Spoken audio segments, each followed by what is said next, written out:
12 ദിവസം നീണ്ട ഇസ്രായേൽ ആക്രമണം ഇറാനിൽ കാര്യമായ നാശം വിതയ്ക്കാൻ സാധിച്ചിട്ടില്ലെന്നാണ് പുറത്തുവരുന്ന റിപ്പോർട്ടുകൾ. പൂർണ്ണമായും നാശനഷ്ടങ്ങളില്ലെന്നല്ല, മുതിർന്ന സൈനിക ഉദ്യോഗസ്ഥരെ ഉൾപ്പെടെ ഇറാന് ആക്രമണത്തിൽ നഷ്ടപ്പെട്ടു. എന്നാൽ പ്രതീക്ഷിച്ച ആഘാതം ഇറാനിൽ ഏൽപ്പിക്കാൻ US-നോ ഇസ്രായേലിനോ സാധിച്ചിട്ടില്ല. US അതിൻ്റെ എക്സ്ക്ലൂസീവ് ആയുധങ്ങളായ ബങ്കർ ബസ്റ്റർ ബോംബുകൾ ഉപയോഗിച്ചിട്ട് പോലും ഇറാൻ്റെ ആണവ പരീക്ഷണത്തെ പൂർണ്ണമായി നശിപ്പിക്കാൻ കഴിഞ്ഞിട്ടില്ല എന്നാണ് ഏറ്റവും ഒടുവിൽ പുറത്തു വന്ന റിപ്പോർട്ടുകൾ പറയുന്നത്. ഇസ്രായേലും US-ഉം സുരക്ഷാ സംവിധാനങ്ങളിൽ ഏൽപ്പിച്ച ആഘാതങ്ങൾ പരിഹരിക്കുകയാണ് ഇറാൻ എന്നാണ് റിപ്പോർട്ടുകൾ. അതിന് ഇറാനെ സഹായിക്കുന്നത് ചൈനയാണ്. ഇതിൻ്റെ ഭാഗമായി ചൈന ഇറാന് ചൈനീസ് നിർമ്മിത ഉപരിതല വ്യോമ മിസൈൽ ബാറ്ററികൾ നൽകി. മിഡിൽ ഈസ്റ്റ് ഐയാണ് ഇക്കാര്യം റിപ്പോർട്ട് ചെയ്യുന്നത്. ഇസ്രായേലിൻ്റെ ആക്രമണങ്ങളിൽ തകർന്ന വ്യോമ പ്രതിരോധ ശേഷി വീണ്ടും സജ്ജമാക്കാനാണ് ഇറാൻ്റെ ശ്രമം എന്നാണ് റിപ്പോർട്ടിൽ പറയുന്നത്. പകരമായി ഇറാൻ ചൈനയ്ക്ക് എണ്ണയാണ് നൽകിയത്. ഇറാനിൽ നിന്ന് ഏറ്റവും അധികം എണ്ണ ഇറക്കുമതി ചെയ്യുന്നത് ചൈനയാണ്. ദീർഘനാളുകളായി ഇറാൻ ചൈനയിൽ നിന്ന് വ്യോമ പ്രതിരോധ സംവിധാനങ്ങൾ വാങ്ങുന്നുണ്ട്. 1980കളിൽ ഇറാൻ ഇറാഖ് യുദ്ധകാലത്ത് സിൽക്ക് വോം മിസൈലുകൾ ലഭിച്ചു. കപ്പലുകളെ തകർക്കാനാണ് ഇറാൻ ഈ മിസൈലുകൾ ഉപയോഗിച്ചത്.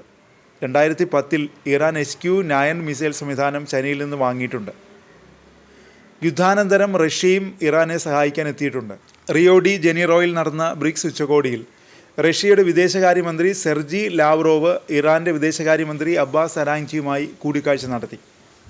ഇറാൻ്റെ ആണവ പദ്ധതികളുമായി ബന്ധപ്പെട്ട പ്രശ്നങ്ങൾ പരിഹരിക്കാൻ റഷ്യ സഹായം വാഗ്ദാനം ചെയ്തു. ഇറാൻ്റെ ആണവ പ്രവർത്തനങ്ങളുമായി ബന്ധപ്പെട്ട എല്ലാ അനിശ്ചിതത്വവും നയതന്ത്ര മാർഗങ്ങളിലൂടെ പരിഹരിക്കാമെന്ന് റഷ്യ ഇറാനെ അറിയിച്ചിട്ടുണ്ട്. ജൂണിലെ ഇറാൻ-ഇസ്രായേൽ സംഘർഷത്തിനിടെ അബ്ബാസ് അരാഗ്ചി റഷ്യ സന്ദർശിച്ചിരുന്നു. ഇറാൻ്റെ ആണവ പരീക്ഷണങ്ങൾ ന്യൂക്ലിയർ ബോംബ് നിർമ്മിക്കാനാണെന്നാണ് ഇസ്രായേലും US-ഉം ആരോപിക്കുന്നത്. എന്നാൽ ആണവായുധങ്ങൾ വികസിപ്പിക്കാൻ പദ്ധതിയിലെന്നാണ് ഇറാൻ ആവർത്തിച്ച് പറയുന്നത്. സമാധാനപരമായ ഊർജ്ജ ആവശ്യങ്ങൾക്കാണ് ഇറാൻ്റെ പരീക്ഷണമെന്നാണ് ഇറാൻ അവകാശപ്പെടുന്നത്. സമാധാനപരമായി ആണവോർജ്ജം ഉപയോഗിക്കാനുള്ള ഇറാൻ്റെ അവകാശത്തെ പിന്തുണയ്ക്കുന്നതായി റഷ്യ പ്രഖ്യാപിച്ചിരുന്നു.